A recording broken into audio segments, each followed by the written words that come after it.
Hello, ഇതുപോലെ ഒരു ഇലയട നിങ്ങൾ തയ്യാറാക്കി നോക്കാനായിട്ടുള്ള സാധ്യത കുറവാണ്. ചിലപ്പോൾ നിങ്ങൾ തയ്യാറാക്കിയിട്ടുണ്ടാവാം. ഇതിൻ്റെ പ്രത്യേകത എന്താണെന്ന് വെച്ചിട്ടുണ്ടെങ്കിൽ ഇത് നല്ല സ്പൈസി ആയിട്ടുള്ള ഇലയടയാണ്. സാധാരണ നമ്മൾ മധുരത്തിലാണ് ഇലയടയൊക്കെ തയ്യാറാക്കുന്നത്. അതിൽ നിന്ന് വ്യത്യസ്തമായിട്ടുള്ള ഒരു സ്പൈസി ഇലയട.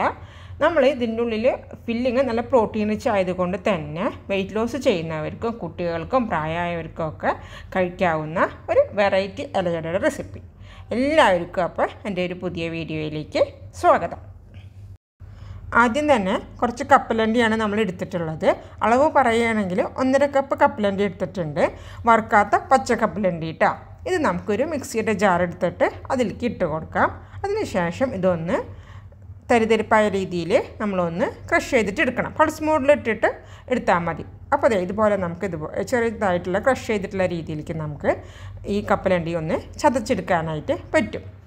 ഇനി കപ്പലണ്ടി മാറ്റിയ ശേഷം ആ സെയിം ജാറിൽ തന്നെ ഞാൻ 1 കപ്പ് നാളികേരം ഇട്ട് കൊടുത്തിട്ടുണ്ട്. ഇതിൻ്റെ കൂടെ നമുക്ക് കുറച്ച് ചെറിയുള്ളി ചേർത്ത് കൊടുക്കണം. പിന്നെ കറിവേപ്പില കുറച്ച് അധികം തന്നെ ചേർത്തോട്ടെ. അതിലേക്ക് മുളക് പൊടി ആണ് പിന്നിട്ട് കൊടുക്കുന്നത്. മുളക് പൊടി കുറച്ച് കൂടുതൽ വേണം. എരിവൊക്കെ ഇത്തിരി നന്നായിട്ട് കൂടുതലായിട്ട് തന്നെ നമ്മൾ ഇട്ട് കൊടുക്കുക. ആവശ്യത്തിന് ഉപ്പും ഇട്ട് കൊടുത്ത ശേഷം ഇതൊന്ന് ചമ്മന്തി പോലെ ഒന്ന് ചതച്ചെടുക്കണം. അപ്പോൾ ഉപ്പും ഇത്തിരി മുളക് പൊടിയും മുന്തി നിന്നോട്ടെ, അത് കുഴപ്പമില്ല. അപ്പോൾ അതെ ഇതുപോലെ നമ്മൾ ചമ്മന്തി പോലെ ഒന്ന് ക്രഷ് ചെയ്തിട്ട് അതെടുത്തിട്ടൊന്ന് നമുക്ക് മാറ്റി വെക്കാം. അടുത്തതായിട്ട് ഇതുപോലെ ഒരു പാൻ വെച്ച് കൊടുക്കുക. ആ പാനിൽ ഒരു 2-3 ടേബിൾ സ്പൂൺ വെളിച്ചെണ്ണ ഒഴിച്ച് കൊടുത്ത ശേഷം അത് നന്നായിട്ടൊന്ന് ചൂടായി വന്നു കഴിഞ്ഞ് കഴിഞ്ഞാൽ നമുക്കിതിലേക്ക് ഇതുപോലെ പൊടിയായിട്ട് എരിഞ്ഞിട്ടുള്ള സവാള, ഒരു മീഡിയം സൈസുള്ള സവാളയാണ് ഞാനിപ്പോൾ എടുത്തിട്ടുള്ളത്.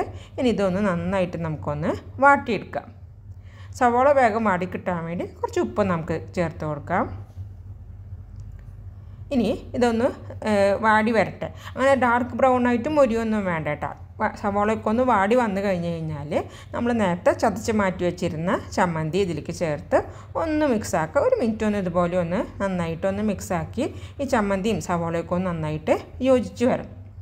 അപ്പോൾ ഇതൊക്കെ നന്നായിട്ട് യോജിച്ച് വന്നു കഴിഞ്ഞ് കഴിഞ്ഞാൽ നമ്മൾ നേരത്തെ ക്രഷ് ചെയ്ത് വെച്ചിട്ടുള്ള കപ്പലണ്ടി ഉണ്ടല്ലോ അത് ഇതിലേക്ക് ചേർത്ത് കൊടുത്തിട്ട് അതും കൂടി ഒന്ന് നന്നായിട്ടൊന്ന് മിക്സാക്കുക. ഈ സമയത്ത് എരിവ് നോക്കണം. എരിവ് കുറവുണ്ടെന്നുണ്ടെങ്കിൽ നിങ്ങൾക്ക് ഈ സമയത്ത് മുളക് പൊടി ഡയറക്റ്റായിട്ട് തന്നെ ഇതിലേക്ക് ചേർത്ത് കൊടുത്തിട്ട് ഒന്ന് മിക്സ് ആക്കിയാൽ മതി. അതുപോലെ ഉപ്പും നോക്കുക. ഉപ്പ് കുറവുണ്ടെന്നുണ്ടെങ്കിൽ അതും അഡ്ജസ്റ്റ് ചെയ്യണം കേട്ടോ. എല്ലാം നന്നായി മിക്സായി വന്നു കഴിഞ്ഞ് കഴിഞ്ഞാൽ ലോ ഫ്ലെയിമിലേക്ക് മാറ്റിയ ശേഷം നമുക്കിതൊന്ന് മൂടി വെച്ച് 2 മിനിറ്റ് ഒന്ന് മൂടി വെച്ചിട്ടൊന്ന് കുക്ക് ചെയ്യണം. അപ്പോൾ വേണമെന്നുണ്ടെങ്കിൽ നിങ്ങൾക്ക് ഒരു 3-4 ടേബിൾ സ്പൂൺ വെള്ളം ഒന്ന് തെളിച്ച് കൊടുക്കാം കേട്ടോ. അപ്പോൾ പിന്നെ അങ്ങനെ അടി പിടിക്കും എന്നുള്ളൊരു ടെൻഷനൊന്നും വേണ്ട. ഞാനിപ്പോൾ നോൺ സ്റ്റിക്കിൻ്റെ പാൻ ആയതുകൊണ്ടാണ് വെള്ളം തെളിച്ച് കൊടുക്കാത്തത്. ഇപ്പോൾ 2 മിനിറ്റ് കഴിഞ്ഞിട്ടുണ്ട്. ഞാനപ്പോൾ അതെ ഒന്ന് തുറന്നിട്ട് കാണിച്ചു തരാം. അതെ ഇപ്പോൾ നമ്മുടെ ഫില്ലിങ് ഇവിടെ റെഡി ആയിട്ടുണ്ട് കേട്ടോ. ഇപ്പോൾ കപ്പലണ്ടിയൊക്കെ വെന്തിട്ടുണ്ടാവും.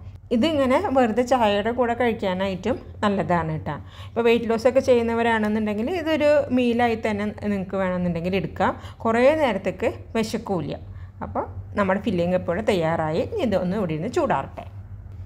2 കപ്പ് ഗോതമ്പ് പൊടിയാണ് ഞാനിവിടെ എടുത്ത് വെച്ചിട്ടുള്ളത്. നമ്മൾ അരിപ്പൊടിയിലല്ല ഇത് ചെയ്യുന്നത്, ഗോതമ്പ് പൊടിയിലാണ് കേട്ടോ.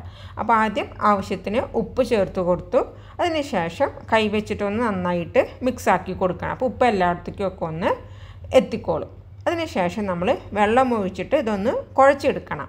നമ്മൾ ചപ്പാത്തി മാവിൻ്റെ പരുവത്തിലല്ല ഇത് കുഴച്ചെടുക്കുന്നത്, ഒരു കുഴമ്പ് രൂപത്തിലുള്ള രീതിയിലാണ് കേട്ടോ നമ്മളിത് തയ്യാറാക്കിയെടുക്കുന്നത്. അപ്പോൾ വെള്ളം ചേർക്കുമ്പോൾ കുറച്ചായിട്ട് ചേർത്ത് കൊടുക്കുക. ഇപ്പോൾ നമ്മൾ ഈ ഒരു രൂപത്തിൽ വേണം നമ്മുടെ ആ ഒരു ഗോതമ്പിൻ്റെ മാവ് ഇരിക്കാനായിട്ട്. ഇങ്ങനെ എടുക്കുമ്പോൾ നമുക്ക് പറ്റും, അത് കഴിഞ്ഞ് അങ്ങനെ വീഴും. നമ്മൾ ചപ്പാത്തി മാവിൻ്റെ പരുവത്തിൽ എടുത്തിട്ടുണ്ടെങ്കിൽ നമ്മൾ അട ചുട്ടെടുത്ത് കഴിയുമ്പോൾ ഭയങ്കര ഡ്രൈ ആയിട്ട് പോകും.